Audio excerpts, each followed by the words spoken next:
Buenas tardes, amigos de la Sociedad Química de México, simpatizantes de la química,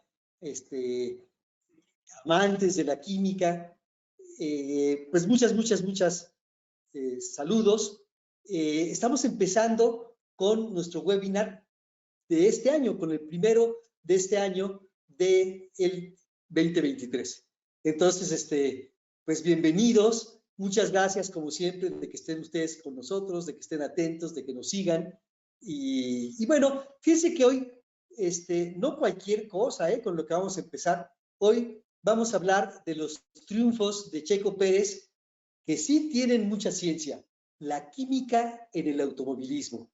Entonces, por ahí luego nosotros que somos muy creídos, los químicos, decimos que la química está en todas partes. Bueno, pues también en la Fórmula 1, también están aquí en la Fórmula 1 y no cualquiera tampoco, ¿eh? ¿Saben quién nos va a platicar de esto? Pues lo va a platicar la doctora Paula Jimena García Reinaldos, que ella trabaja en el Instituto de Química, pero pues que ha estado en 1001 lugares, ¿sí? Por todos lados, haciendo experiencia de todo tipo, obviamente de química, pero también mucho de divulgación. El objetivo de esta plática es que los deportes son un ejemplo claro de cómo la ciencia toca prácticamente todos los aspectos de nuestras vidas y el automovilismo, ya lo dije, no es la excepción. En esta plática conoceremos algunos de los aspectos en los que la química toma el volante en este deporte, ¿sí? Déjenme platicarles un poquito sobre la doctora Paula Jimena, ¿sí? Ella es doctora en Ciencias Químicas por la UNAM, la Universidad Nacional Autónoma de México. Ahí realizó estudios de licenciatura y de maestría. Mientras realizaba sus estudios de posgrado, se interesó también en la divulgación de la ciencia, por lo que ella desde el principio, desde que estaba formándose, se ha involucrado en diversas actividades de acercamiento de la ciencia a diferentes públicos. Además ya la van a ver qué clase de divulgadora es.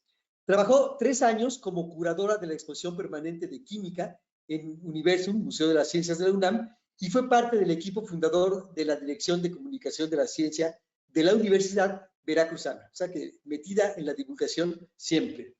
Realizó una estancia postdoctoral en el Departamento de Química del CIMBESTAB, Universidad Zacatenco, donde trabajó en el área de síntesis y caracterización de cúmulos organometálicos. O sea que ella es colega organometálica mía, ¿sí? Realizó una estancia postdoctoral en el Departamento de Química del CIMBESTAB, y fue profesora también de la licenciatura en la Facultad de Química de la UNAM durante 7 años.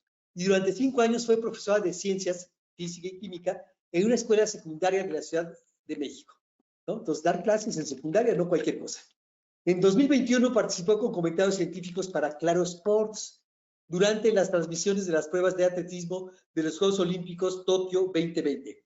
También entre 2020 y 2021 fue colaboradora de la sección de ciencia en el portal de tecnología en español Firewire. Allí empezó con lo que ahora nos va a platicar sobre automovilismo. Desde el 2020 ha participado como miembro del comité organizador del Latin X Chem, el primer congreso de química en Twitter, en la sección de educación química. Entonces ella participa en esto, es una de las grandes organizadoras. Actualmente es coordinadora de docencia en el Instituto de Química de la UNAM, que es donde trabaja ahorita en este momento. Entonces, pues muy bien, amigos, colegas, estudiantes, simpatizantes, etcétera, etcétera, pues no me queda más que darle la voz, pasarle el micrófono a la doctora Paula Jimena García Reinaldos para que nos platique un poquito de qué tanta química hay en los triunfos del Checo Pérez. ¿Sí? Adelante, Paula. Muchas gracias por la presentación, Plinio, y buenas tardes a todos los que nos acompañan, todos los asistentes de este webinar. Pues sí, bueno, yo soy química, soy aficionada del automovilismo, en un momento les contaré más sobre eso y quizá algunas de las personas que están aquí me siguen en Twitter y saben las cosas que yo comparto de ciencia y automovilismo y sobre todo han visto cosas que tienen que ver con la física. Pero hoy quiero hablar de la química, porque yo soy química, aunque muchos de los que me sigan en Twitter en algún momento hayan pensado que soy física, no soy. Soy maestra de ciencias y clases de física, sí, pero soy química y pensé que ya era momento de hablar justamente de la química en este deporte que me gusta tanto, que es el automovilismo. Y hace un momento Plinio mencionaba, los químicos sí nos creemos mucho a veces. Sí, también decimos que la química es la ciencia central y sí, decimos que está en todo, pero hoy quiero convencerlos un poco de que esto así es. Pero justo antes de empezar con mi presentación, de hecho por eso todavía no la tengo así como bien en presentación, quiero hacerles una pregunta a todos los asistentes. No se asusten, no les voy a bajar puntos, no es un examen. Entonces, quiero que me contesten esto. Ahorita va a aparecer una forma en la que tienen ustedes de contestar esta pregunta, porque quiero conocer un poco a la audiencia que nos está asistiendo hoy a este webinar que tiene un poco de deporte, mucho de química, o mucho de deporte y mucho de química. Entonces, esta pregunta les tengo a usted.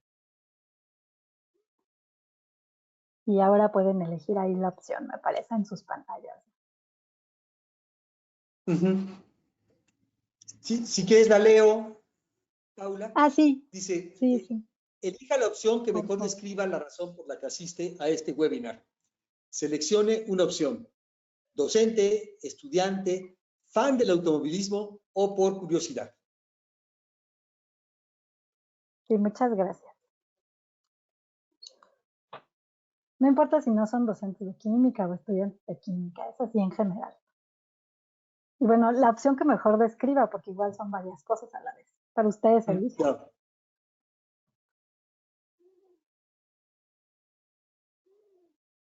Pues miren, este fue el resultado. Tenemos 31% que dijeron ser docentes, 21% estudiantes, 26% fans del automovilismo y 21% por curiosidad. ¿Sí? Pues muchas gracias por responder. Qué interesante. Hay muchos docentes, lo esperaba. Pero también hay muchos fans del automovilismo. Entonces, bueno, vamos a continuar con la presentación. Ahora sí ya lo voy a poner en pantalla completa. Y bueno, esto ya se los pregunté. Y un poco, bueno, ¿por qué les preguntaba eso? Hace un momento también en mi presentación, en la presentación que amablemente hizo Plinio de mi trayectoria académica, docente, yo me he dedicado mucho a la docencia, pero también a la divulgación. Y además yo siento que aunque son actividades diferentes, que tienen un objetivo diferente, bueno, pueden tener objetivos en común, la docencia y la divulgación. Entonces, estos objetivos comunes que tienen la enseñanza de las ciencias, sobre todo en niveles básicos, como yo esta experiencia que tuve en secundaria, que sí, es una experiencia totalmente diferente dar clases en educación básica que dar clases en una facultad de química donde la gente ya se va a formar en una disciplina con la convicción de que eso es incluso lo que quiere dedicarse en su vida posteriormente. Entonces, bueno, sobre todo la docencia, la enseñanza de las ciencias a niveles básicos, tiene cosas muy parecidas con la divulgación. Por ejemplo, mostrar que la ciencia es parte de la vida cotidiana, y me encanta mostrarlo con los deportes, pero también entender al mundo, o sea, entender cómo la ciencia explica el mundo y entender cómo hacen ciencia los científicos, ¿sí? No, o sea, finalmente es algo que tiene un método, un proceso, y aunque uno no se vaya a dedicar a la ciencia, es importante como ciudadano entender cómo funciona la ciencia, que la ciencia requiere tiempo, dedicación, pero también requiere presupuesto, por ejemplo. Entonces, y con eso a mí me gusta contribuir cuando he dado clases en niveles básicos o cuando hago divulgación a una alfabetización científica de la ciudadanía, de las personas. No importa si son, por ejemplo, estudiantes de secundaria, no importa si después se van a dedicar a ser científicos, o no importa si son personas ya formadas que se dedican a otra cosa, todos podemos tener un pensamiento científico y entender cómo funciona la ciencia. Y para eso creo que es importante dar ejemplos cuando nosotros enseñamos ciencias o cuando hacemos divulgación de la ciencia, ejemplos que sean significativos para las personas. Entonces, que quiero mover algo de aquí, pero no veo. Finalmente, el automovilismo y la Fórmula 1, específicamente de lo que voy a hablar más en este webinar, son ejemplos donde está de deportes, donde es muy claro que allí hay desarrollos científicos y tecnológicos. Y además, como está ese ejemplo de ese pizarrón que es de física, solamente son unos ejercicios muy sencillos de física de secundaria, justamente es muy útil utilizar estos ejemplos de cosas del automovilismo para enseñar cosas como las leyes de Newton, que fue yo lo que hice con ese pizarrón, que en algún momento de mi vida, hace unos 3 años, el pizarrón se volvió famoso porque estuvo en las redes sociales, y entonces me volví la maestra que enseñaba física con Fórmula 1. Pero hoy les quiero enseñar química con la Fórmula 1 y también quiero mostrarles cómo realmente la ciencia actúa, no solo qué ejemplos podemos obtener de un deporte como el automovilismo para dar clases, sino también cuánta ciencia hay ahí en ese deporte. Ay, ¿por qué no avanza? Ahí está. Ahora, antes de esto, entonces, quiero contarles un poco, ya les pregunto a ustedes si son docentes, estudiantes, fans del automovilismo. Yo, bueno, en este momento no doy clases, aunque soy coordinadora de docencia, entonces yo podría decir que soy docente. Y además sí soy fan del automovilismo y soy química. Y mi afición por los coches, por la Fórmula 1, no es así de toda mi vida, aunque siempre me ha gustado ser espectadora de muchos deportes, y yo veía el fútbol y veo todo tipo de deportes, eso por influencia también de mis papás, de los dos, porque ellos también les gusta ver deporte. Pero el automovilismo no se la debo a mis papás, sino a mi hijo, que ahí está en una foto con Checo Pérez. Un poco chiquito, Checo, pero bueno. Mi hijo sí, estaba chaparrito que mi hijo ahí, pero bueno, es un checo de cartón. Finalmente, mi hijo cuando era muy chiquito, él decidió que le gustaban los coches, porque pues a lo mejor por estos cochecitos que hay, que son muy fáciles de conseguir, quienes tengan hijos saben que estos carritos que venden en el supermercado, que son muy baratos, son un juguete como para los niños muy fácil. Pero él resulta que a partir de esa afición, o porque algo le llamó del automovilismo, se empezó a interesar más y más y más. Y en esta intención de acompañarlo en este interés que él tenía desde muy pequeñito, así, desde los 4 o 5 años realmente, yo me empecé a interesar en el automovilismo. Y ya, realmente así, que yo pueda decir que soy aficionada, que sigo las carreras cada semana, bueno, cada que hay, de la Fórmula 1 desde hace 6 años, y después de eso me empecé a interesar en otras categorías como NASCAR, Fórmula E, que es como Fórmula 1, pero eléctrica totalmente. No voy a hablar mucho de eso hoy, pero sería muy interesante hablar también desde la perspectiva química de hacer baterías para coches de carreras. Y bueno, también esta otra categoría que es exclusivamente norteamericana, la IndyCar. También la sigo, aunque lo que más sigo definitivamente es la Fórmula 1. Bueno, y sí, aquí está, este fue el primer Gran Premio de México al que fui en 2018. Ya ahí, justamente en ese año, digamos, es cuando empezó mi afición completa de ver las carreras cada que había, en los horarios que son, porque como son por todo el mundo son a diferentes horas. Y tuve ese año la suerte, porque como tal me gané los boletos, de ir a ese Gran Premio. Y bueno, además después, con todo esto, lo que pasó es que también ya conocí a Checo, ¿no? No me pude tomar una foto con él esa vez porque había mucha gente, pero yo estuve escribiendo, aparte de escribir divulgación, estuve escribiendo notas de prensa para cubrir cosas de automovilismo, específicamente de Fórmula 1, y tuve la oportunidad en 2021 ir a una conferencia de prensa que tuvo exclusivamente Checo con medios mexicanos, y bueno, ahí ver el Red Bull más de cerca, y poder ver a Checo así de cerquita. Todas estas fotos son mías, la mayoría de las fotos que no traen ninguna atribuciones que yo las tomé, y las otras son de licencias abiertas. Pero bueno, esta es de Twitter, esta foto, y es de la última victoria de Checo. No la podía dejar de poner porque si estoy preguntando o si estoy hablando de la ciencia que hay en el automovilismo, en las victorias de automovilismo, pues Checo es el ganador del último Gran Premio, que fue hace ya 2 semanas, pero bueno, no solo llegó al podio, sino que quedó en primer lugar. Y por supuesto, Checo es el piloto mexicano más exitoso hasta ahora ya en la historia del automovilismo y estamos todos muy orgullosos de él porque es una historia muy interesante de perseverancia sobre todo, porque él es un buen piloto, pero además pues ha tenido que esforzarse para llegar a donde está. Pero además, bueno, a él es el que vemos, a él le aplaudimos, con él nos emocionamos, él es el héroe, pero al final de cuentas, el trabajo que él hace, no para quitarle mérito a todo lo que él hace como un piloto de una categoría tan complicada como la Fórmula 1, no es lo único que hace que él esté donde está en el primer lugar, sino que hay una gran cantidad de personas que trabajan en los equipos de Fórmula 1 para que eso se logre. ¿Sí? El piloto es como el último eslabón de una cadena muy larga.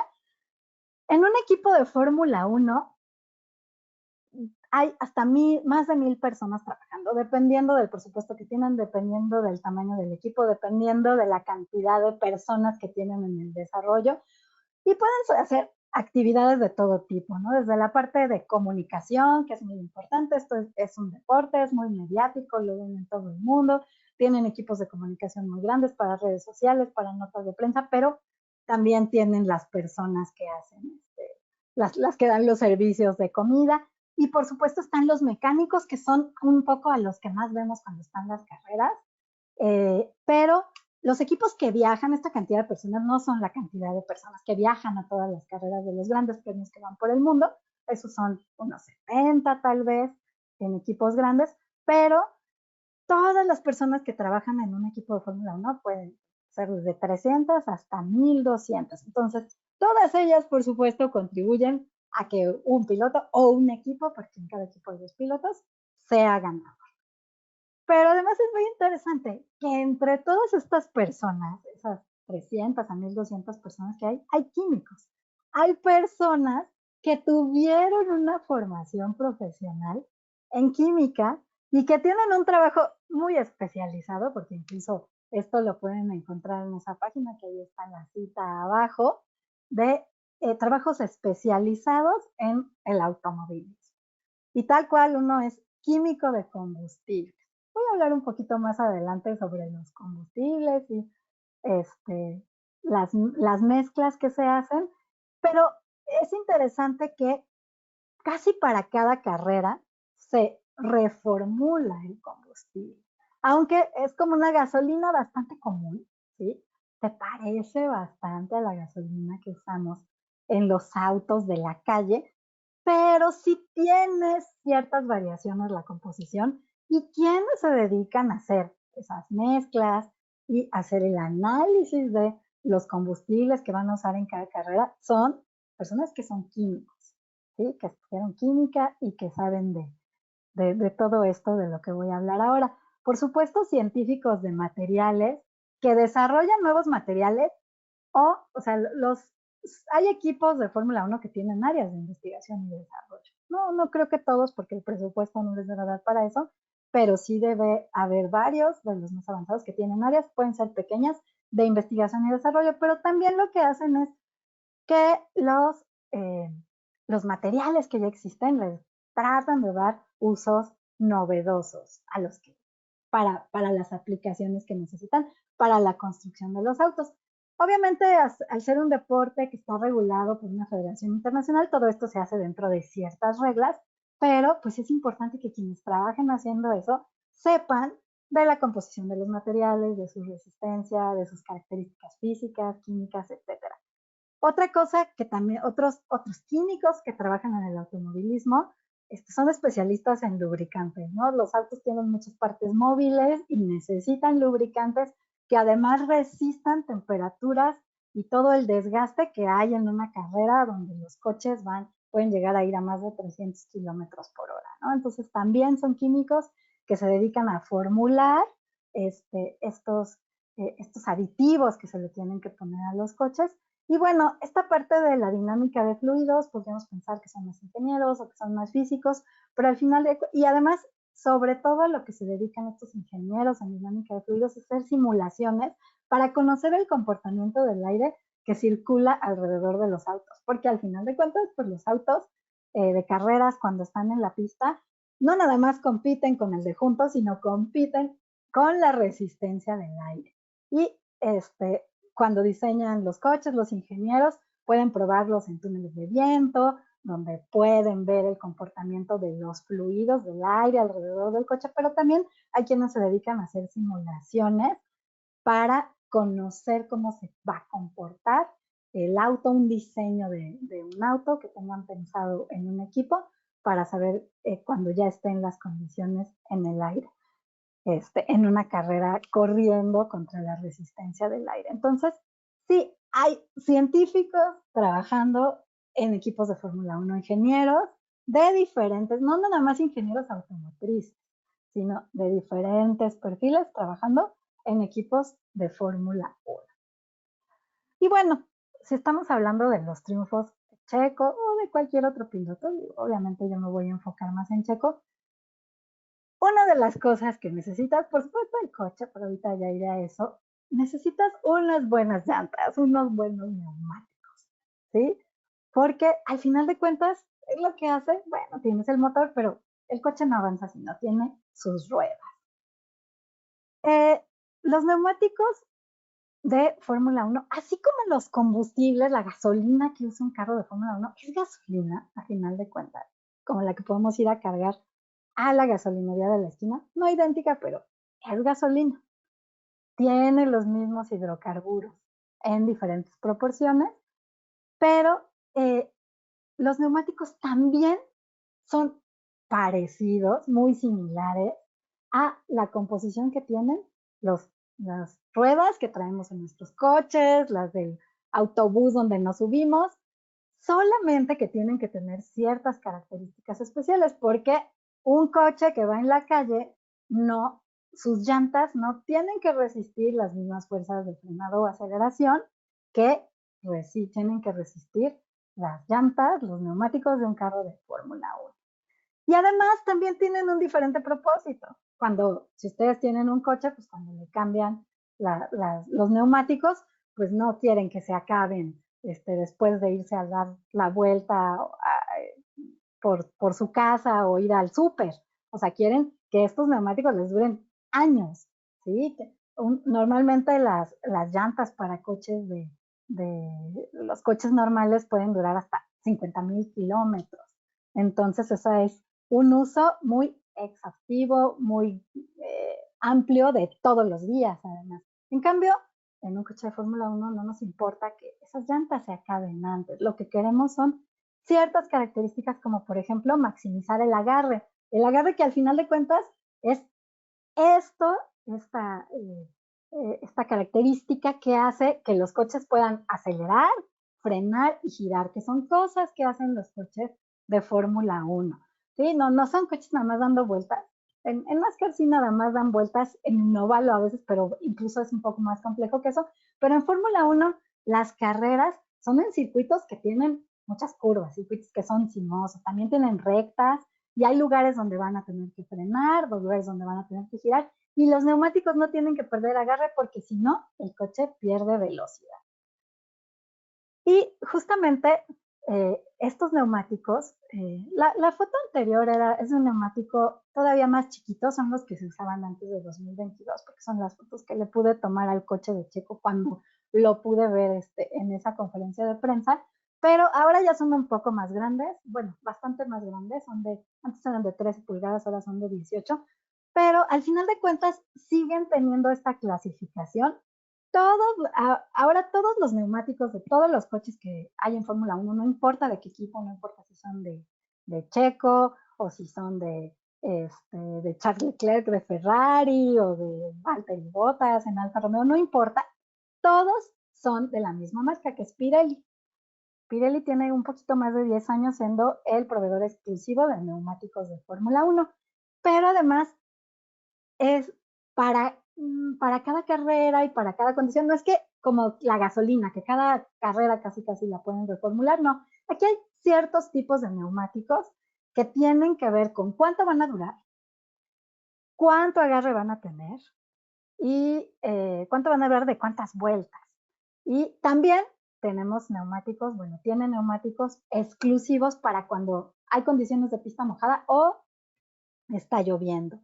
Entonces, todos estos neumáticos que están clasificados por colores, los hace Pirelli y bueno, dependiendo de las condiciones de abrasión, por ejemplo, de la pista, los equipos los eligen. Esta parte de los neumáticos es una de las cosas que más me gusta porque la parte de la estrategia de las carreras de Fórmula 1, de cuándo entrar a pits, de qué neumáticos elegir, aunque usan un montón de llantas, los equipos de Fórmula 1, para cada carrera tienen un número limitado, no pueden usar así un número infinito de llantas, ¿no? Entonces, tienen que limitarse a ciertas cosas. Entonces, eso hace que la estrategia tenga un papel muy importante. De hecho, esta es información que pueden ver en la cuenta de Twitter de Pirelli, bueno, en las cuentas de redes sociales de Pirelli, donde, por ejemplo, del lado izquierdo tengo, bueno, ese es el análisis ya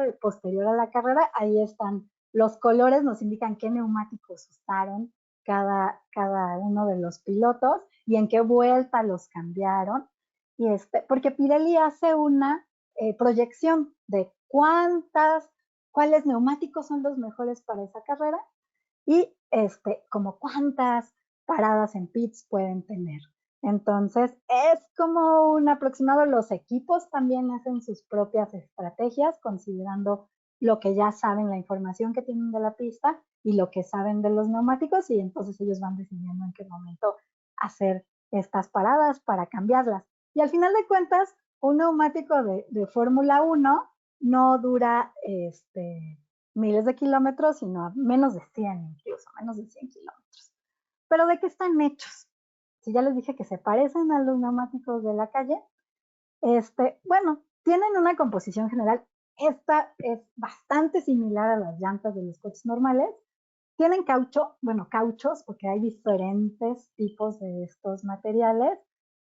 Los cauchos, estos son polímeros elásticos que pueden ser naturales o sintéticos. Tienen azufre, que es el que se usa para vulcanizar. La vulcanización es una reacción química. Tienen fibras, tienen dos tipos de refuerzos. Puede ser, bueno, una parte son fibras, que son otras fibras poliméricas sintéticas, como el Kevlar y otros materiales, o pueden ser refuerzos metálicos de acero. Y también una cosa que se llama rellenos, pero no se imaginen que es que rellenan las llantas y les echan eso adentro, ¿no? Es en la composición de el hule, el caucho, cuando lo vulcanizan, ahí le incluyen otras sustancias, una cosa que se llama negro de carbón, que tal cual es carbón, ¿sí? O sílica, que ahorita veremos qué es, y aditivos que se añaden para maximizar la durabilidad. Esta gráfica me la encontré en un video de YouTube que ustedes lo pueden ver si les interesa. Ahí está el link. La tomé de ahí. Esta me gustó porque es la composición de las llantas. Esta es la composición de los neumáticos normales. Así, es aproximada. ¿sí? No todas las llantas de todas las marcas van a ser idénticas, pero nos da una idea de que tienen caucho natural, caucho sintético, tienen hay una proporción más o menos igual de caucho natural y caucho sintético, que tienen acero. Los textiles son estas fibras que les decía, como el Kevlar. Los fillers, los rellenos, son estos como el negro de carbón y otras sustancias que se añaden para la consistencia, digamos, del material resultante. Y estos antioxidantes y antiozonantes, esa palabra yo nunca la había oído. Yo igual le diría antioxidante a algo que evita la reacción con el ozono, porque al final también es una oxidación, pero bueno, me puse a leer que los fabricantes de neumáticos sí llaman así a ciertas sustancias, y para que, sobre todo en un neumático normal de la calle que va a durar años, lo que queremos es que pues con el contacto con el oxígeno del ambiente y el ozono no se esté desgastando. En un auto de Fórmula 1 eso tiene una proporción menor, definitivamente, porque pues, no van a durar años, van a durar apenas ahí unas pocas vueltas nada más, pero bueno, como los guardan los neumáticos y los tienen almacenados, pues también deben tener algo de eso. De hecho, esta proporción, perdón, me regreso,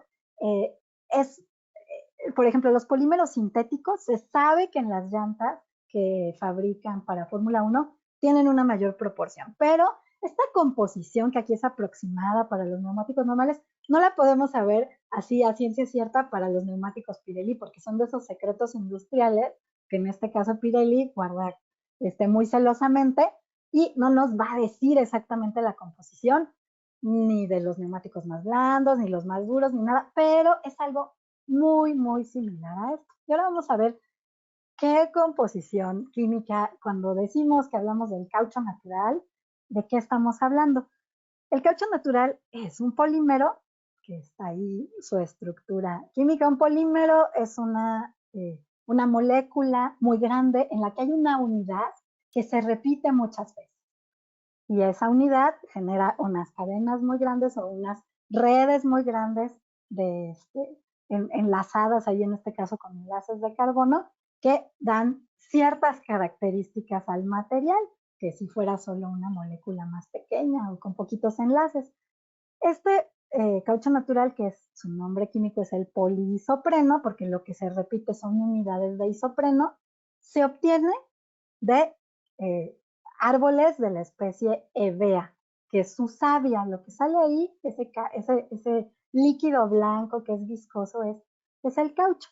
Se puede tratar y se pueden hacer, lo que está en la foto abajo de la estructura química, son hojas de ese caucho, pero si pueden ver, tanto el caucho, el látex que sale del árbol, pues es algo clarito, y las placas estas de caucho, pues se ven como color beige, así apenas.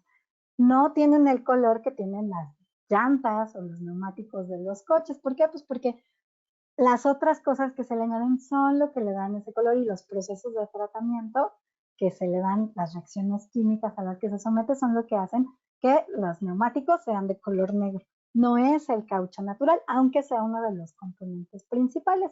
Estos otros cauchos que ya son sintéticos, son otros polímeros como el copolímero, que quiere decir que tiene dos unidades de dos cosas diferentes, el estireno y butadieno, ese es uno de los que se usa en las llantas, el polibutadieno o que se llama caucho de bromobutilo, así tal cual es el nombre, que también es un copolímero, que una de las partes tiene, ahí es un halogenuro, que es bromo en este caso. Entonces, en los neumáticos de Fórmula 1, de lo que sabemos, de la poquita información que nos puede dar los fabricantes de neumáticos, es que hay una mayor proporción de este tipo de polímeros sintéticos porque le dan mayor durabilidad a las llantas.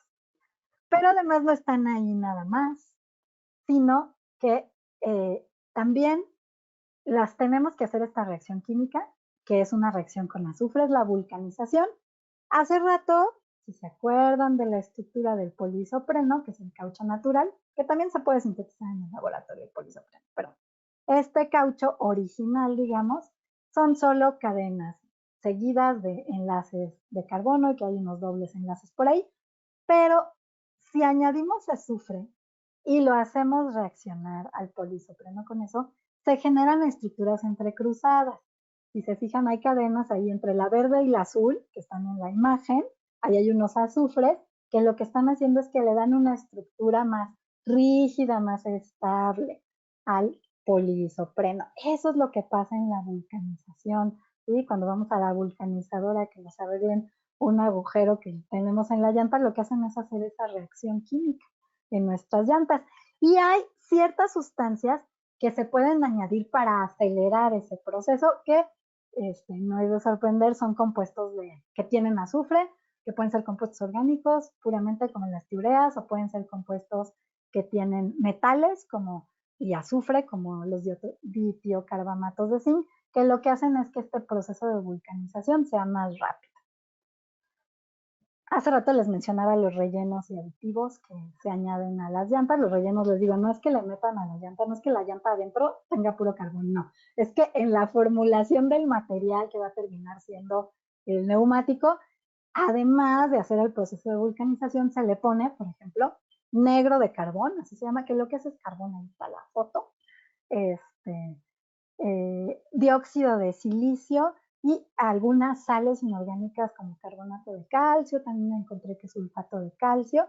Todo esto contribuye a la consistencia, digamos, del material final, que aunque sí es cierto que hay una parte donde hay reacciones químicas, que es en la vulcanización, al final de cuentas también es una mezcla de diferentes sustancias, lo que es la llanta. No podemos decir que es nada más caucho, el caucho es blanco, beige, así muy clarito, y lo que nosotros tenemos es un material muy diferente, que es oscuro, no es carbón nada más, sino es una mezcla de todas estas cosas, donde además hubo una reacción química, que es la vulcanización.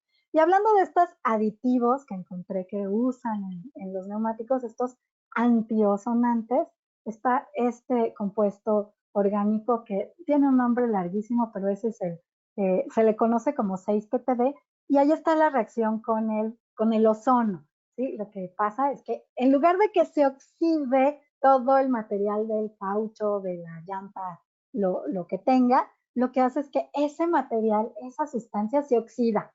¿Sí? Absorbe, o sea, cuando llegue el oxígeno va a reaccionar con eso más rápidamente, el oxígeno o el ozono, en este caso el ozono, y entonces va a evitar que la llanta sea lo que se oxide y que vaya perdiendo las características físicas que tiene que tener, la integridad, que se vaya agrietando y así. Y por cierto, leí que el producto de esta reacción, digamos que es lo que se espera que pase para evitar el desgaste de los neumáticos por el ambiente, es muy contaminante y ahora hay muchos productores de neumáticos que están buscando alternativas al 6-PPD, porque al final de cuentas los neumáticos de Fórmula 1 de sus coches en la calle se van desgastando y eso queda en el ambiente y genera contaminación. Entonces, bueno, pero justamente encontré que ya hay investigación para buscar sustitutos a este 6-PPD, pero es lo que se usa hasta ahora. Y bueno, están las llantas, pero las llantas tienen que estar en un auto para que puedas ganar una carrera. Y bueno, definitivamente Checo tiene un muy buen auto ahora que está en Red Bull. Pero ¿de qué están hechos los autos de Fórmula 1? Es muy importante el diseño de los autos, el diseño aerodinámico, los alerones. Tienen que cumplir unas reglas que pone la Federación Internacional de Automovilismo, sí, pero todos esos autos que siguen esas reglas de construcción, que están diseñados aerodinámicamente, están hechos de algo, de algún material o algunos materiales.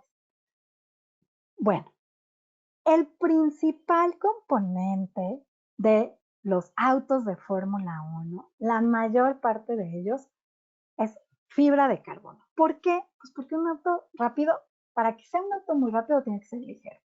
Además, igual en las regulaciones para hacer los autos se marca un peso máximo para estos, que en este año es de 798 kilos. Y bueno, si quieres hacer un auto que pese poco, necesitas un material ligero. Y la fibra de carbono es una muy buena solución. Esta es un polímero también, ¿sí? Aunque digamos fibra de carbono, sí tiene mucho carbón ahí, pero se obtiene de la polimerización del acrilonitrilo y se usa en toda la parte, digamos, lo que es el chasis, que es pues la estructura del auto, pero en un auto de Fórmula 1 como que el chasis y la carrocería son prácticamente lo mismo, las cubiertas del motor, en el volante, en la suspensión, en muchísimas partes se usa la fibra de carbono. Por supuesto que sí hay partes metálicas, ¿sí? En un auto Fórmula 1, el motor, por ejemplo, tiene que tener partes metálicas, pero eso es inevitable que lo vamos a construir de algo que sea más pesado y más denso. Entonces tenemos que aprovechar que todo lo demás lo podamos hacer con un material mucho más ligero. Y además es un material que es muy resistente, la fibra de carbono. El acero es un material muy resistente, pero es muy denso. O sea, si usamos un poquito de acero va a pesar mucho. Si usamos un poquito de fibra de carbono va a pesar mucho menos porque su densidad es menor. Y además no solo es más ligero, sino que es resistente. Va a resistir todas estas fuerzas de aceleración y frenado que también tienen que resistir los neumáticos en otras funciones. Y es muy durable porque un auto de Fórmula 1 idealmente se construye antes de iniciar la temporada y es el auto que se usa durante toda la temporada. Sí, que si chocan y lo tienen que arreglar y cambiar cosas, sí, pero prácticamente es el mismo auto toda la temporada. Sí tiene que durar mucho. Y además tiene una baja conductividad térmica. Y pues en un auto que está soportando muchas fuerzas, que va muy rápido, hay muchas partes que se calientan mucho. como el motor. Entonces, no va a hacer que se guarde ese calor ahí, la fibra de carbono. Eso es ahí, del lado, en la foto del lado izquierdo, lo que pueden ver en esas partes que van hacia las llantas, justamente, ese dibujo que hay ahí como un poco como unos cuadritos, como un panal, eso es la fibra de carbono. Así se ve el material ya moldeado. Y bueno, la parte en general del chasis está pintado y ahí no se ve tan evidente. Bueno, ahora ya se ve más. Pero ahí es donde se puede ver. Y hay muchísimas partes de los autos de Fórmula 1 en donde podemos notar que está la fibra de carbono. Pero no todo puede ser tan ligero. Ya les dije que el motor pues tiene piezas metálicas. Hay tornillos también en los autos de Fórmula 1, por supuesto que son piezas metálicas. No todo es fibra de carbono. Y hay una parte muy, muy, muy importante que no es de fibra de carbono y que es este dispositivo que tiene esta forma como de herradura o como de huesito de pollo, que son 3 piezas que están unidas por una pieza central que en forma de triángulo son barras de titanio.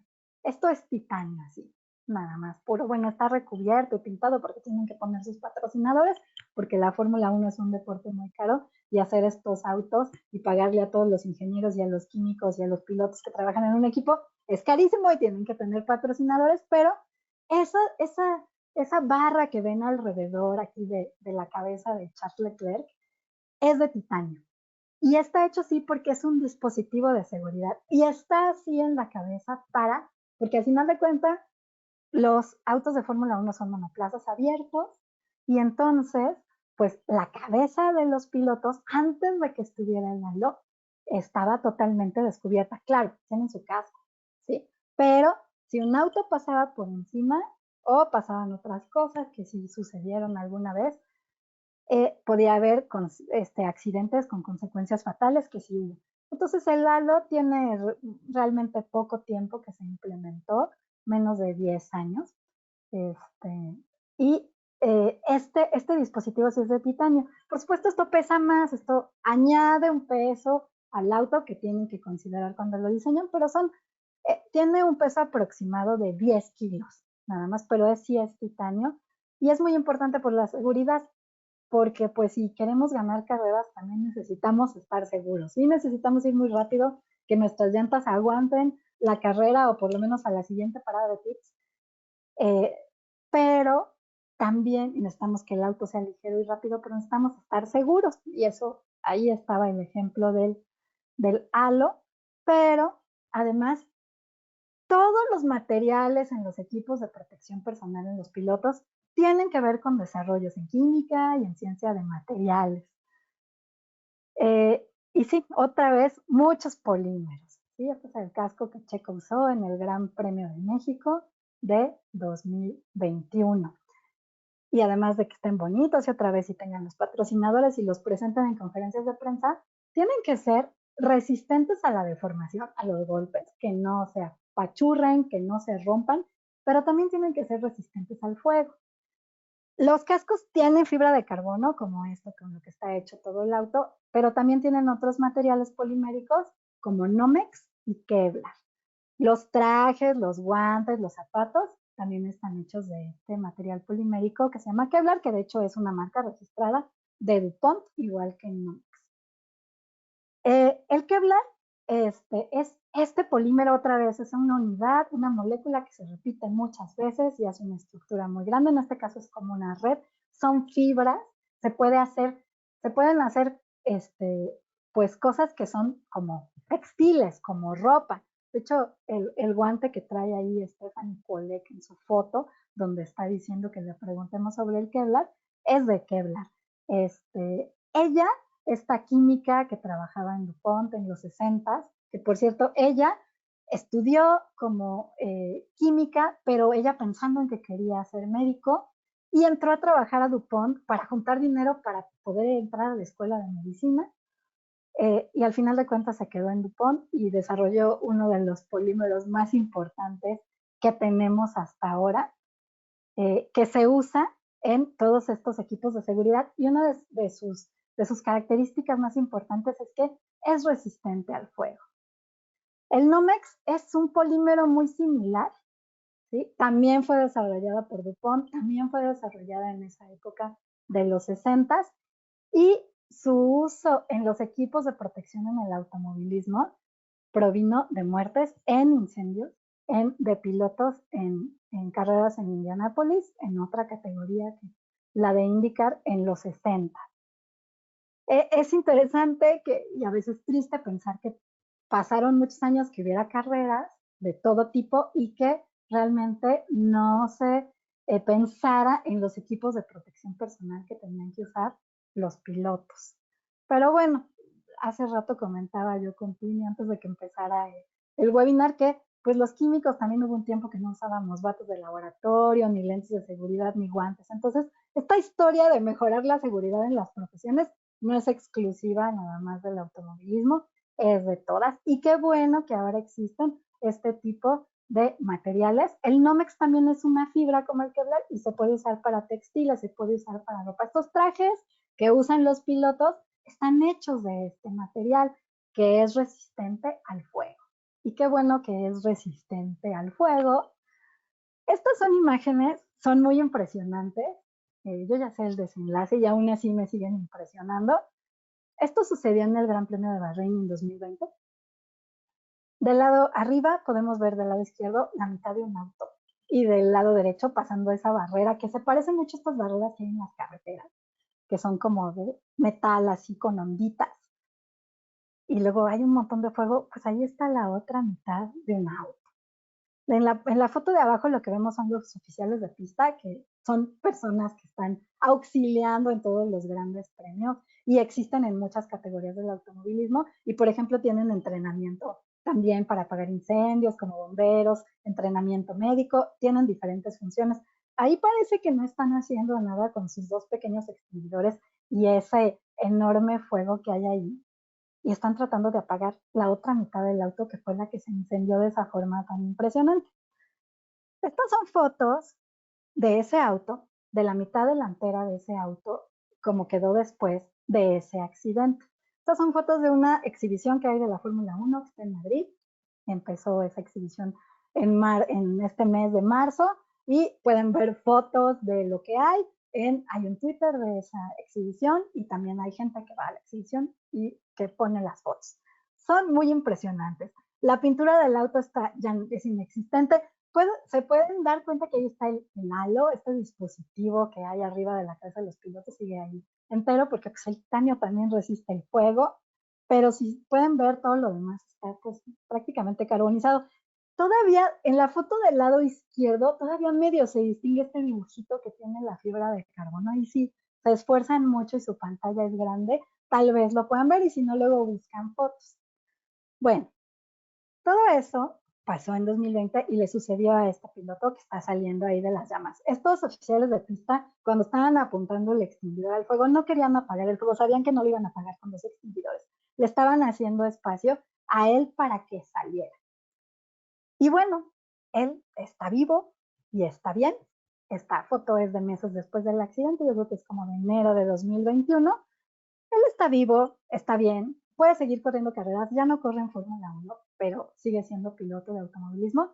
La foto del lado derecho es el casco. Si ven, la pintura pues desapareció, pero el casco está íntegro. Las razones por las que él está vivo tienen que ver con la química, por supuesto, y la ciencia de materiales. Una es el halo, este dispositivo de titanio que estaba sobre su cabeza, que cuando él atravesó la barrera, está a toda velocidad, porque hubo ahí un incidente donde le pegó a la llanta de otro carro y salió disparado a toda velocidad, a la velocidad que iba hacia esa barrera metálica. El auto se parte a la mitad, pero él no le pasa nada en ese momento porque el halo protege su cabeza. Y luego, los materiales de su casco y de su traje, el Nomex, la fibra de carbono, los materiales de los que estaba hecho el auto, a pesar de estar en ese fuego impresionante, le dieron suficiente tiempo para que él pudiera salir. Porque aunque estaban los oficiales de pista echándole ahí con el extinguidor, él tuvo que salir por su propio pie. ¿Sí? Entonces, pero su ropa no se estaba quemando.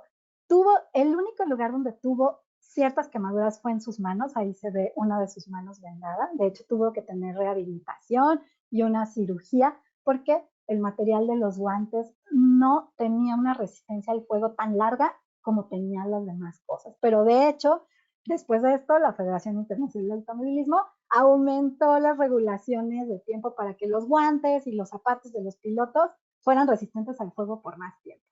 Entonces, bueno, a veces de los accidentes salen cosas buenas.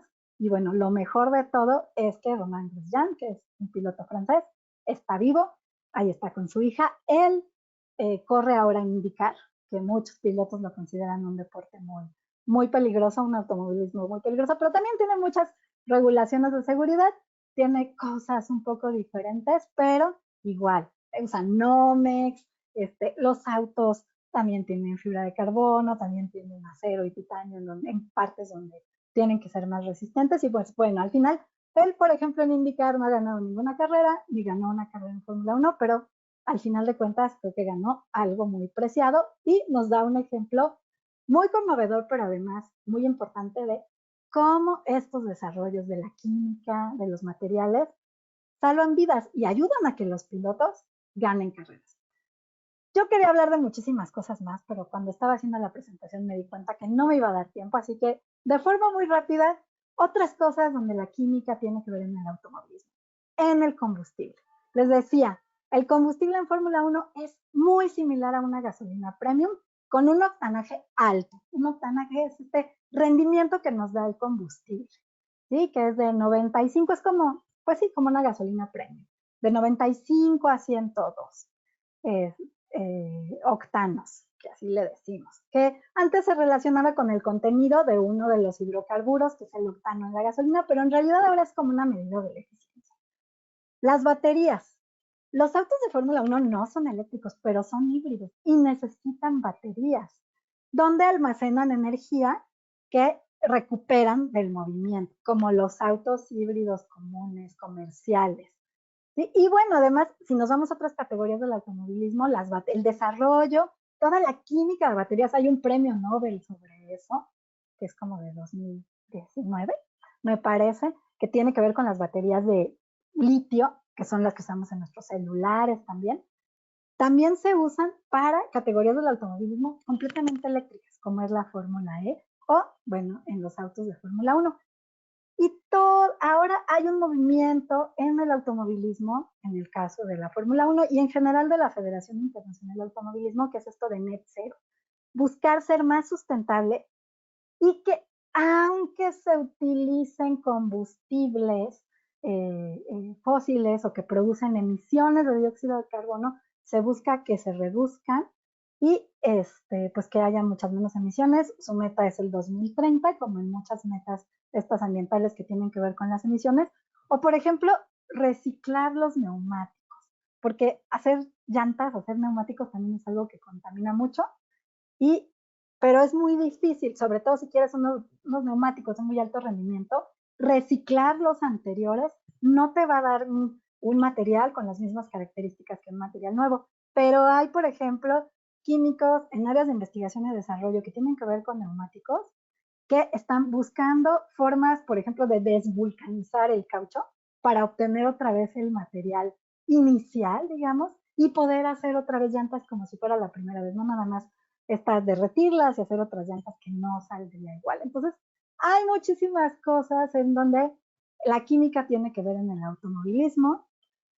Y bueno, yo al final de cuentas lo que les quería contar es que en el automovilismo hay mucha ciencia. ¿Sí? No solo están las leyes físicas que a veces son como las más evidentes, ¿no? Hablar de aceleración, de fuerzas G, sino que también para el desarrollo y el éxito del deporte y de los pilotos a los que admiramos, se requiere la participación de científicos, ingenieros, muchos, ¿sí? Que contribuyen a hacer que este deporte sea más emocionante, pero también más sustentable y más seguro. Y pues les quería dejar esta frase, no es una frase de Checo Pérez, pero es una frase que me gusta mucho, que es de Ayrton Senna, que por cierto es un piloto que murió en un tiempo donde también se empezaron a replantear ciertos aspectos de seguridad de los autos de Fórmula 1. Y bueno, él que fue uno de los grandes del automovilismo decía, yo no tengo ídolos, lo que admiro es la dedicación, el trabajo y la competencia. Y pues, muchas gracias por su atención. Ah, y quiero agradecer la imagen de mi Graphical Abstract, que me la hizo mi papá. Sí. Ok. Gracias, gracias, Pau. Qué padrísimo, ¿no? No, no, muy bonito. Este, eh, este asunto a mí me gusta la docencia porque es un lugar donde uno puede manifestar su creatividad, ¿sí? Y en tu caso, en vez de fusilarte los problemas que ya existen en todos los libros de física, ¿sí? Tú lo que haces es adaptar, crear tus propios problemas con cosas cotidianas, en este caso,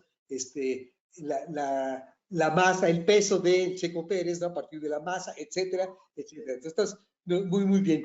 Y luego todo este asunto de la fibra de carbono, yo sí creía que era carbono, que era grafito, pues, pero ya vi que no son más que No, piridinas, ¿no? sí, sí, son como piridinas repetidas. A mí también me llamó mucho la atención eso, porque cuando dices fibra de carbono, pues tú piensas en el elemento carbono, así, Claro, pero no. y eso explica que no sea inflamable tan fácilmente, etcétera, etcétera. No, muy bien. Yo creo, Pau, que lo que corresponde sería ver qué preguntas te ha hecho nuestra audiencia, ¿sí? Claro, Nuestros seguidores, y te leo algunas y ya tú nos vas contestando. Entonces sí, muy déjame, bien. aquí estoy. Mira, aquí tenemos una primera que dice, pregunta que si es por los antioxidantes que el neumático no pierde la forma tan fácilmente durante los derrapes o cuando una curva es muy cerrada. No, los antioxidantes son más como para la resistencia química del material, Claro. pero para la resistencia mecánica es pues justamente la combinación de estos cauchos y la vulcanización que se le da, o incluso la cantidad de, ahí sí es puro carbón, ese negro de carbón, que ese sí es nada más como carbón, que se le añade al material para que tenga resistencia mecánica. Te preguntan también que cuántas veces, ¿no? ¿Cuántos usos resisten los materiales poliméricos en una carrera? O sea, ¿con qué frecuencia deben reemplazarse? Bueno, pues las llantas ya sabemos que se reemplazan pues, en una carrera varias veces, Sí. pero digo, los trajes yo creo que no los repiten los pilotos. Bueno, no sé cuántas veces se los ponen. Esa es una muy buena pregunta. Obviamente, un traje que sale de un accidente como el que les enseñas no se vuelve a usar, se exhibe en un museo y ya nada más. Pero yo no sé, digo, al final de cuentas es un textil. O sea, si ustedes ven la ropa de los pilotos, los trajes estos de Nomex, pues es como si se pusieran ropa, claro, tiene unas características especiales, te la podías poner varias veces, pero realmente los materiales poliméricos son muy resistentes. Pues la fibra de carbono está hecha el auto y si el auto no le pasa nada en toda la temporada, en un año, la fibra de carbono sigue perfectamente funcional y si guardan el coche para exhibirlo, ahí sigue bien. Entonces, esa es una ventaja de los polímeros. También por eso tenemos ahora tantos problemas con los plásticos, porque los polímeros son muy maravillosos para muchas cosas, pero duran una eternidad. Claro, y fíjate que hay un poco de prejuicio, ¿no? Contra los polímeros, pero nosotros, pues estamos hechos de polímeros, ¿no? Porque ¿qué otra cosa son las proteínas y qué otra cosa son los ácidos El ADN. nucleicos? El ADN, ¿no? Sino polímeros, ¿no? Sí. Es más, el nylon, las fibras, del Pues algodón, etcétera, el todo mismo eso, ¿no? caucho, pues es de un Sí, árbol, ahí se los enseñé en una claro. foto y todo. O sea, un polímero no es sinónimo de algo sintético. Y sí, nosotros estamos hechos de polímeros. La queratina de Ajá. nuestras uñas es un polímero. No somos más que polímeros bien arregladitos, bien Exactamente. ordenaditos. Bueno, te Okay. preguntan acá, dice, a ver si se entiende. Dice, sin duda el halo es una revolución en materia de seguridad dentro del automovilismo, ¿no? Y luego dice, es que es más un comentario. Dice, gracias por hacernos entender muchas cosas que obviamos, pero no necesariamente conocemos. Como siempre, gracias por compartir con nosotros los aficionados al deporte motor. Bueno, gracias a a mis amigos o conocidos que me siguen en Twitter, que son fans de la Fórmula Uno por conectarse. Qué bueno, ojalá que hayan aprendido mucho. Fíjate que puso FM, F mayúscula M, quizás son sus siglas de su Pues sí, nombre, ¿no? puede ser. Luego pensaré quién puede ser, pero gracias. ¿Quién puede ser? Sí, igual que si es así, pongan su nombre, Sí, colegas, para que sepamos quién. Gracias, doctora García, por tan interesante webinar y gracias, SQM, por acordarse de los aficionados a la F1, ¿no? A la Fórmula 1. Otro agradecimiento, gracias por llenar nuestra vida y nuestro corazón de química, ¿no? Bonito muy comentario. bien, muy bien. Eso Y está este se muy bien. dice, ¿qué tan costosos son los materiales para los cascos de los pilotos? No, no me sé los precios de la fibra de No. carbono, pero pues yo pienso que la fibra de carbono no es un material tan caro, o sea, porque ya es más común. De las cosas que leí, es cierto que al principio, pues como cuando se empezó a desarrollar y se empezaron a empezar a usar aplicaciones, era como más, más caro hacerlo, pero como muchas cosas, cuando lo vas haciendo en masa y produciendo más, ya no es tan caro. No creo que sea de las cosas más caras de hacer un coche de Fórmula 1. Los coches de Fórmula 1 son carísimos en Claro. total, digamos, pero tienen muchas piezas y muchas componentes. Yo no creo que la fibra de carbono sea de lo más caro, ni, bueno, obviamente un casco, no es como lo mismo que alguien que usa moto y que va y se compra un casco a una tienda de motos, a comprar un casco de un piloto de Fórmula 1, ¿no? Porque es algo muy especializado. Pero tampoco creo que sean así exorbitantemente caros. Pero es una buena pregunta, la voy a apuntar para pensar cuánto cuesta la fibra de carbono. Ajá. Mira, dice, es impresionante que el enlace amida se encuentra en proteínas y también en estos polímeros. ¿Sí? ¿Y sabes quién dice eso? Lo dice Braulio Rodríguez, que te dice, felicidades, Pau. Hola, Braulio. Y sí, el enlace amida es muy interesante en esos polímeros y está en estos polímeros de los que tú hablabas. También, ¿no? En las proteínas, que tienen ciertas características muy interesantes. Digo, acá es algo muy diferente. Y bueno, también en el nylon está, ¿no? Ese enlace amida. De hecho, en esa época en la que Stephanie Pollack hizo el Kevlar, ya tenían idea que por allí iba ese asunto de hacer polímeros fibrosos que tuvieran ese enlace. Eso no fue casualidad, sí lo buscaron así. Y sí, es muy interesante. A los químicos nos gusta mucho hablar de enlaces y de qué Claro. tan fuertes son esos enlaces y qué características le pueden dar al material que va a resultar de ahí. Sí, ¿no? El grupo amida, que viene de una condensación, ¿no? Un Sí, es ácido como, que es reacciona con una una amina. reacción bien, parece bien simple, o sea, digo, a nosotros los químicos nos suena como muy simple, pero qué interesante. Fíjate que creo que ya FM ya nos dijo quién es, ¿sí? Él es Freddy, soy Freddy. Sí, Acá, hola Freddy, sí, arroba FreddyM18. sí, ya hasta me manda su arroba para que sepa quién es de Twitter. Bueno, hola. Luego, está también bien. Dice, muy interesante. Gracias por esta charla a Pau. Quedó mucho afuera. ¿Será mucho pedir una segunda parte? Y mira, saludos desde Argentina. Ah, ya sé quién es. Hola, Estefanía. Entonces, sí, bueno, ya otro día podemos ver si hacemos otra cosa, pero eso ya dependerá de la Sociedad Química de México. Sí, no, por supuesto que sí. A mí sí me gustaría que nos dieras otro webinar más adelante, ¿no? En este mismo año. Ya nos ponemos de acuerdo. Muy bien, sí. Y ya ves, no es la única, Stephanie, porque dice, necesitamos otro webinar como este, pero de Fórmula E. Muchas Ah, gracias a los organizadores y a la doctora Pau por este espacio. Atentamente, Angie Hernández. hola Andy, también sé quién es. Entonces, sí, de Fórmula E, la parte de las baterías es una cosa muy interesante porque cuando empezó la Fórmula E, que son carros monoplaza, igual que la Fórmula 1, pero totalmente eléctricos, nada de gasolina, no son híbridos, es una batería. Pero cuando empezó, no podían terminar una carrera con una sola batería. Y como no se podían parar a cargar la batería, tenían dos coches. Entonces tenían un coche con la batería cargada, se les descargaba, se cambiaban de coche. Y así terminaban la carrera. Y el desarrollo de esas baterías ha mejorado tanto que con una sola batería, ahora sí pueden acabar una carrera de 45 minutos o más Y además son baterías que cada vez dan más potencia al tren motriz del coche. O sea, los coches van más rápido. Y me tocó verlos porque también fui al Gran Premio, al E-Prix, se llama, de la Fórmula E este año, y sí son más rápidos. Y es un desarrollo que tiene que ver con hacer mejores baterías. Te preguntan, ¿todos los carros deben de tener la misma cantidad de combustible o puede variar? Ah, no, sí tienen que tener la misma cantidad de combustible. Los tanques son estándar, son cosas que están en las regulaciones de la FIA, de la Federación Internacional de Automovilismo, que es muy estricta en muchas cosas. Y entonces eso, y tienen que terminar con 1 litro de combustible la carrera, no pueden terminar sin combustible. Y si terminas con menos, y te lo miden, van y lo miden. O sea, Claro. entonces, y si terminas con menos, te quitan puntos, si ganaste, te quitan el lugar que hayas tenido. Es una sanción muy grave. Entonces, por ahí hubo una cosa así el año pasado, fue muy triste, pero así es.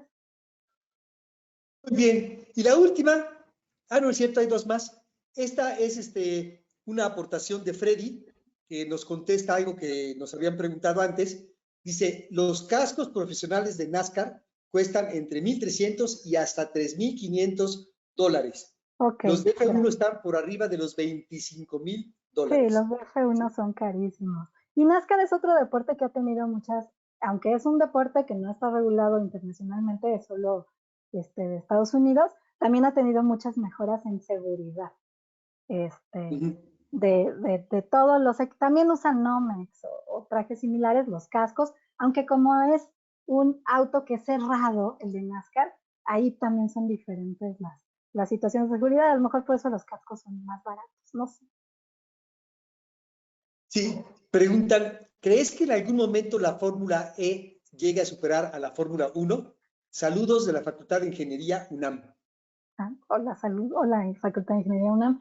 No sé. Bueno, hay una cosa. La Fórmula 1 no se puede volver totalmente eléctrica, porque la Fórmula E es un deporte igual regulado por la FIA y tiene la exclusividad de la categoría eléctrica. Pues la Fórmula 1 lo único que puede hacer es volverse más híbrida, más sustentable. Entonces, en ese aspecto, sí podría la Fórmula E superar a la Fórmula 1. Ahora, depende mucho del avance que tengamos en toda esta tecnología de baterías. Porque, aunque una carrera de Fórmula E es muy emocionante, sigue siendo más corta que una carrera de Fórmula 1 y habrá aficionados que digan, no, yo no quiero ver una carrera tan corta, aunque los coches sean igual de rápidos. Entonces, yo creo que sí el camino va a lo eléctrico, sí es posible, pero no sé. Yo creo que en el asunto del uso de combustibles alternativos o fuentes de energía alternativas, sí puede superar la Fórmula E a la Fórmula 1, porque además la Fórmula 1 por reglamento no se va a poder volver nunca completamente eléctrica. Muy bien. Y ya la última, dado que comentaste que debe de quedar 1 litro de combustible, alguien te pregunta que si sabes por qué. ¿Por qué tiene que quedar 1 litro de combustible? Porque todos los autos tienen que tener la misma cantidad de combustible al inicio de la carrera. Los tanques se tienen que llenar todos igual, porque si los llenas menos, tienes una ventaja de peso. Pesas menos, tu coche es más rápido. Y entonces, pues sí, o sea, puede ser, aunque sea poquito, digo, ya sabemos que, pues, y además, en realidad, lo pesan el combustible para que sea más. Los químicos sabemos que los líquidos es mejor pesarlos siempre, aunque de forma natural hablemos de litros y así, lo pesan. Pesan una cierta cantidad. Y es por eso, para que no sea más ligero el coche. Puede ser un error, o sea, puede ser que realmente la persona que tiene que llenar el tanque no le echó todo lo que tenía, pero aquí no es como en las gasolinerías, de que te ponen de menos. Te tienen que poner lo exacto porque si no tienes una sanción muy grande. Porque con un poquito más, los coches van más rápido al final de las carreras porque tienen menos combustible. Algo que ya no se hace en las carreras de Fórmula 1 es ir a recargar combustible. Eso todavía se hacía hace relativamente poco, pero ahora ya no se hace. Tienen la cantidad exacta y un poquito más, y ese poquito más te tiene que quedar. No vaya a ser que hagas trampa con eso. Pues muy bien, Pau, ya tenemos todas las preguntas de parte de nuestros seguidores y pues bueno, ya nada más te pediría si quieres hacer algunos comentarios finales, alguna última reflexión, algún cierre muy breve. Pues bueno, yo espero que les haya gustado este webinar. A mí me gustó mucho prepararlo, me gustó mucho presentarlo, me gustó mucho compartir todo esto porque estoy hablando de dos de las cosas que más me gustan en la vida, que son la química y el automovilismo. Y además me gusta mucho hablar de la química en este aspecto que tiene de mejorar nuestras vidas. No solo que está presente en muchas cosas, sino que ha hecho mejores nuestras vidas, más seguras, que nos ayuda a entender cosas porque a veces la química tiene como mala prensa, ¿no? Y es los que contaminan, los que... Entonces, creo que, o las que hacen cosas peligrosas y explotan, bueno, no, la química salva vidas y la química hace que nuestra vida sea más divertida y la Fórmula 1 también. Sí, Pau. Pues muchas gracias, Pau. Muy, muy interesante, muy bonito. Y bueno, la Sociedad Química de México te otorga el reconocimiento por haber impartido este webinar que lo estamos castellanizando como seminario telemático de la serie de Educación y Divulgación. Los triunfos de Checo Pérez sí tienen mucha ciencia. La química en el automovilismo. Este reconocimiento viene firmado por el doctor Gabriel Cuevas, que es el presidente nacional de la Sociedad Química de México. Y aunque vivimos en una época donde predomina la cuestión virtual, ten la seguridad de que no se va a quedar en virtual tu reconocimiento y que te lo vamos a mandar por correo electrónico para que lo tengas en físico. ¿Sí? Muchas Okay. gracias. Muchas Entonces, gracias. pues gracias otra vez. Estuvo muy, muy, muy bien. Creo que también a la audiencia le gustó mucho. Y pues ya procedemos a finalizar la transmisión. Muy bien. Pues bueno, nada más despedirme yo de ustedes. Muchas gracias. Qué bueno que están aquí con nosotros. Qué bueno que nos siguen. Y entonces, pues básicamente eso sería todo. Aprovecho porque ya después ya no nos alcanzamos, no nos vamos a poder alcanzar a despedir, Pau, pero aprovecho otra vez para despedirme de ti, agradecerte mucho tu aportación, tu webinar y además pues muchas gracias a todos por estar aquí con nosotros, por seguirnos, por vernos y obviamente la invitación para que renovemos este diálogo dentro de un mes. ¿Sí? Muchas gracias. Muchas gracias. Sí.